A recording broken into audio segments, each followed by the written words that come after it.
thing to consider is the assessments where students are required to write the answers.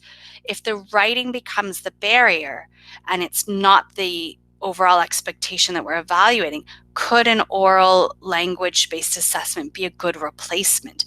Because for some of our students, they struggle to express their ideas in writing. They can express themselves much more effectively by speaking. So these are great pieces to think about when written language becomes the barrier. So oral language-based assessments can be a wonderful alternative. This is probably my favorite, and I used exit interviews lots in my classes. I used them in, everything from 1P to 4U, and I've used them for a couple of years, and it's a great way for students to show what they learn. The goal is to short one-to-one discussions between the student and the teacher. And these obviously, in our hybrid times, we could do them digitally, we could do them on the phone, we could use a Google Meet, we could use Bongo, lots of options. Or when they're there with us in person, we could do them face-to-face. Choice is ours. They shouldn't be too long, 10 to 15 minutes in length.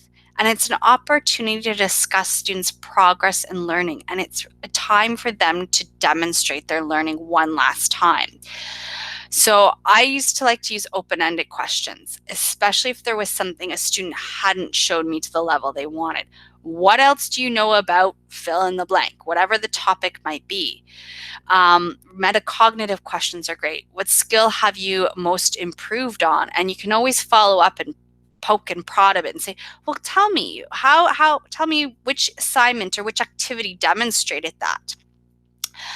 And you can also tailor the questions to the individual student. If there is an overall expectation you haven't seen or you need to see more, make sure to ask the student that question. And they can be very specific questions or open-ended. So it's a great way to see what they know and to have that conversation with them.